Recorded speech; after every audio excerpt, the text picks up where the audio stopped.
And we're talking some Lions. Should they have done it the other way? Gone heavy on the defensive line, a little bit lighter in the secondary?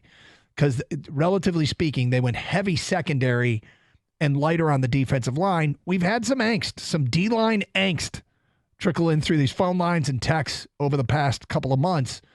And, well, we ask you, would you feel better had they gone a little bit heavier and gone after Danielle Hunter and gone with the big splash on the D-line and go a little lighter in the secondary? Feedback coming in.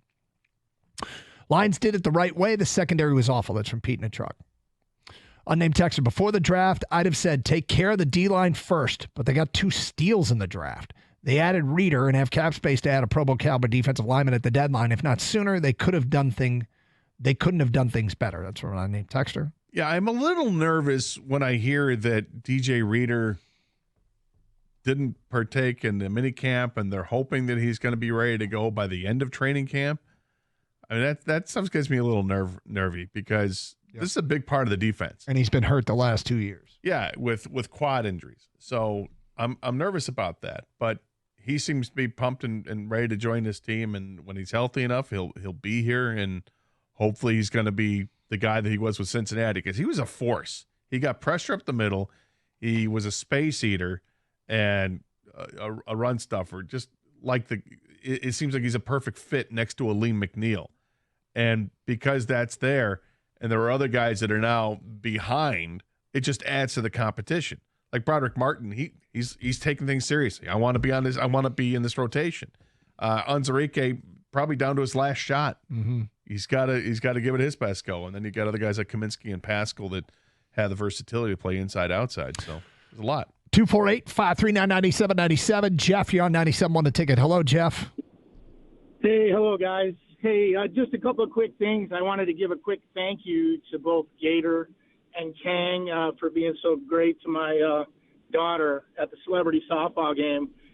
And thank God she wasn't playing catcher.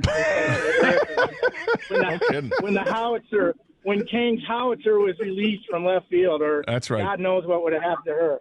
But Natalie from Valley is my daughter, so she said how nice you guys were. So yeah, she's great. She's awesome.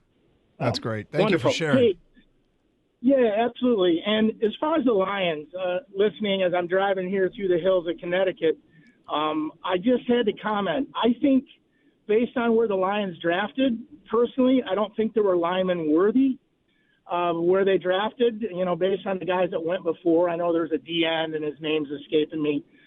But I think a couple of things. I think with Reeder paired with Aleem McNeil, I think is going to be trouble for opposing offenses. And the X factor, Mr. Terrell Williams, I think he's going to bring some skills and other items to the D-line that they haven't had in the past. I'm glad you brought him up because the coaches, certainly Dan Campbell in particular, speaks glowingly of Terrell Williams and the impact that he thinks he's going to have on the defensive line. He thinks he's the best defensive line coach in football. He doesn't have to say things like that, but he did say it. So because he said it, I'm expecting some different twists in there, not maybe even literally a twist on the defensive front, but I do expect these guys to be better. And reflective with Hutchinson in particular, Hutchinson had a ton of pressures last year. It was like 63 pressures or something. Mm-hmm. And he had, whatever it was, 11 and a half sacks.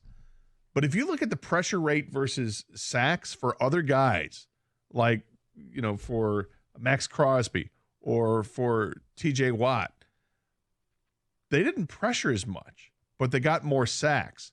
So with the right coaching involved, can that unleash Hutch to find a way to get to the quarterback and take him down as opposed to just pressuring the quarterback and do it at a higher rate?